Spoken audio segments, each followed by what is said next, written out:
আসসালামু আলাইকুম। আমি শামশাদ বিনতে এহসান শুক্তি। আমি পিএমআইসিএস ব্যাচ 1-এর স্টুডেন্ট। আমি এখানে মাস্টার্স শুরু করেছি 2023-এর জুলাইয়ে এবং এটা প্রায় 1.5 বছর পর, মানে 2024-এর ডিসেম্বরে শেষ হয়। ব্যাকগ্রাউন্ড যদি আমারটা বলি, সেটা হচ্ছে আমার বিএসসি ইঞ্জিনিয়ারিং ছিল এমআইএসটি থেকে, সেটা ইলেকট্রিক্যাল, ইলেকট্রনিক অ্যান্ড কমিউনিকেশন। তো আমার প্রথম দিকে একটু কনফিউশন ছিল যে ইলেকট্রিক্যাল ব্যাকগ্রাউন্ড থেকে আমি কি আসলে সাইবার সিকিউরিটি পড়তে পারবো কিনা। বাট পরে দেখলাম যে এটা আসলে কমপ্লিটলি একটা রং আইডিয়া, যে অন্য কোনো সাইড থেকে আসা যাবে না। সো এইটা অ্যাকচুয়ালি যেটা হয়েছে যে আমি যখন আমার কাজ করি, আমি টেলিকমিউনিকেশনে প্রায় 10 বছর নেটওয়ার্কিং ফিল্ডে কাজ করেছি। তো সেখান থেকে আমি ফিল করলাম যে এখানে বেশ কিছু অ্যাটাক ফেস করতে হয়েছে নেটওয়ার্কিংয়ে।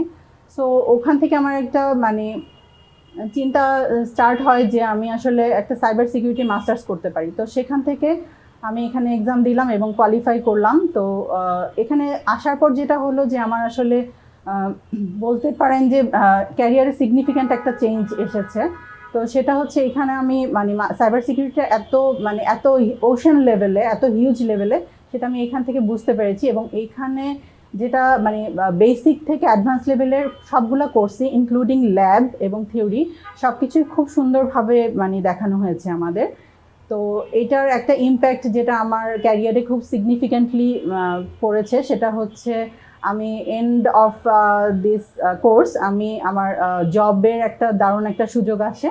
সেটা হচ্ছে আমি এমআইএসটিতে সাইবার সিকিউরিটি স্পেশালিস্ট হিসেবে জয়েন করতে পেরেছি।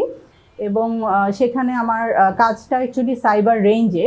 তো সাইবার রেঞ্জ আসলে বাংলাদেশে তেমন খুব একটা নেই, 2টা আছে। তো সেখানে ওয়ান অফ দ্য সিগনিফিক্যান্ট রোলে আমি প্লে করছি সেখানে। এর পাশাপাশি আমি বিইউপিতেও হচ্ছে মাস্টার্সের সাইবার সিকিউরিটির ক্লাস নিচ্ছি। তো এই জিনিসটা, আমার এই মাস্টার্সের কোর্সটা আমার ক্যারিয়ারে এবং আমার নলেজ লেভেল এত এনহান্স করেছে। I am really grateful to all of পিএমআইসিএস।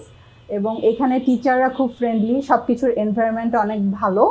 তো আমার এই জিনিসটা খুবই ভালো লেগেছে। সব কিছু আমার এখানের ফিউচার স্টুডেন্ট এবং কারেন্ট স্টুডেন্ট, ফ্যাকাল্টি মেম্বার্স সবার জন্য অনেক অনেক শুভকামনা।